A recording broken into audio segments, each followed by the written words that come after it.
অনেক দূর ছাড়িয়ে গেছো সত্যবান। আমি আর কিছুতেই অপমান সহ্য করবো না। সরে যাও এখান থেকে। সাবধান চলো, তোমাকে কি করে সস্তা করতে হয় সেটা আমার ভালো করে জানা আছে। মেয়েদের বলে এত দাঁতায় আমার মারছে, সিরিয়াল মারছে। শোন কথা, আজ আমার মনটা বেশি ভালো লাগছে না।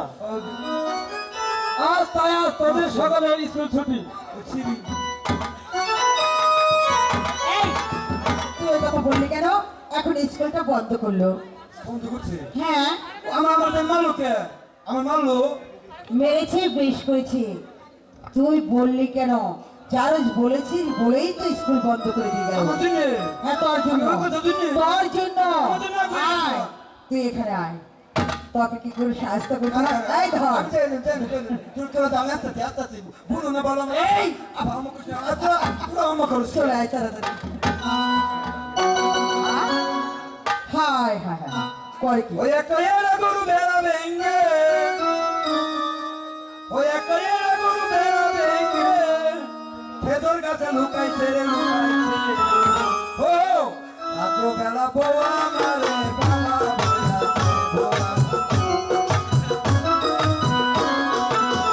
ওই একটা এরা গরু ভেড়া ভেঙ্গে, এরা গরু ভেড়া ভেঙ্গে ভেতর গাছে লুকাইছে রাত্র বেলা বউ আমারে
সাগরকে লেখাপড়ায় সুশিক্ষিত করে গড়ে তোলার জন্য তাকে স্কুলে পাঠিয়েছি।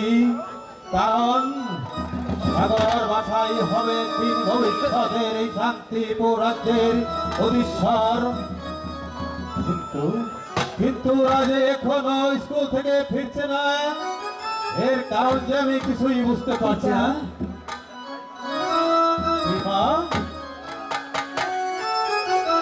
মা, আজ তোমার মুখখানা এত মলিন দেখাচ্ছে কেন? মাস্টার মশাই কি তোমাকে কিছু বলেছে? বলো বলো, যদি কিছু তোমাকে বলে থাকে তাহলে আমি এর প্রতিকার করব। পিতা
ওর বিচার আমি কড়াই করে আদায় করে নিতে চাই।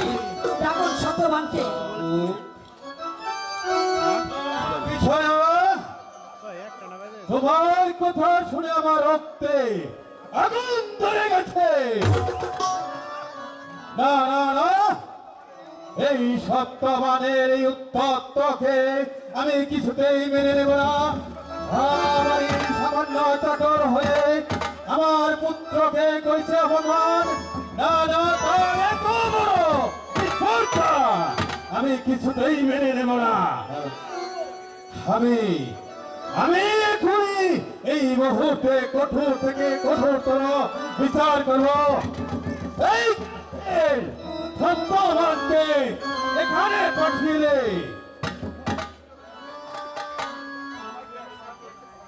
আমায় কেন স্মরণ করেছেন মহারাজ?